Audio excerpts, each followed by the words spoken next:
know when you have a game that is your guilty pleasure, even though you know it's terrible, yet you still love it for no good reason? That is what Grandia Xtreme is to me. The story is shit, the voice acting is dreadful. You must be evil, the controller of power, and the raiser of Quan Li.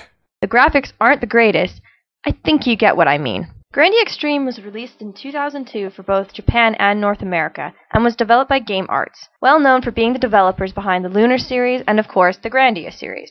Grandia Xtreme is called a side story to the Grandia games, and although it isn't connected to the main series, it shares the same battle system, enemies, as tradition in Grandia games, with slight alterations on the magic upgrading process.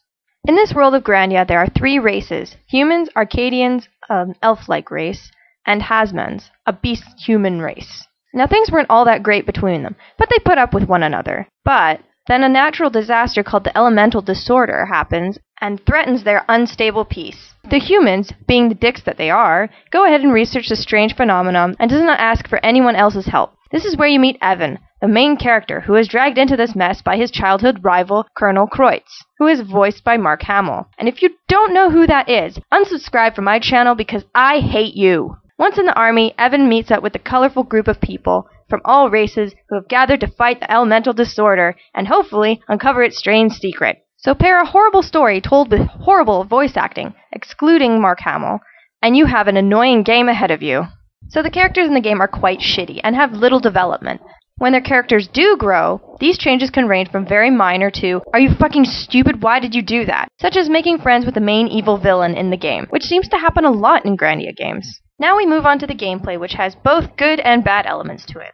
First off, most of the places you visit are dungeons that you explore for long periods of time. This is very true when it comes to the Dark Ruins, that goes down about 40 or so levels. So with this you can tell that it's a very tedious game, when you have so many floors to go down to progress the crappy story. So what can redeem this game? Yes, the battle system. Grandia has always had a great battle system that flows and has evolved into something great and engaging. You don't mind the long dungeons as the battles are fun and quick, if you know what you're doing. Let me explain how the battle system works. This wheel is the best invention ever. In the inner part of the circle are your teammates. On the outside are the enemies. The blue part is the waiting period before you reach the comm point, where you can enter a command for your player. Once the command is made, you must wait until it reaches the act part, before the command is carried out into an action. This can be fast if you're doing a normal attack, or it can be slow when casting a huge spell from the mana eggs you have equipped on your character. Now, mana eggs are the source of magic, and in the normal Grandia series, you would get one and it would evolve. In this game, you gather them up and combine them into new mana eggs that are more powerful. There are also special abilities acquired through mana egg fusion that can range from increasing the power of the spell, cutting down the casting time, or lengthening the range of the spell. It is amazing! And just when you thought the battle couldn't get better, there are special moves for each character that can then be combined into special dual techs that can include 2 to 4 people. How awesome is that?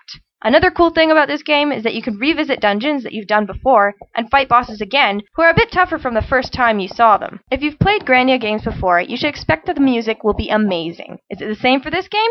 Fuck yeah, it is! While the dungeon music may not be the best parts of the soundtrack, the battle music makes up for that entirely.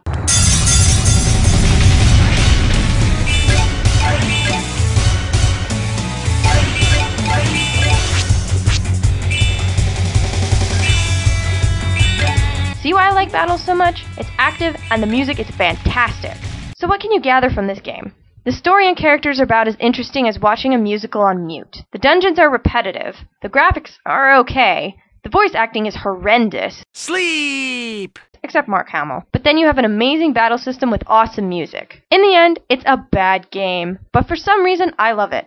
I don't know why. There must be something wrong with me. If you plan to play this game, don't include Jade in your group. He's the only one that isn't included in a 4-person tech. Plus, he's a prick.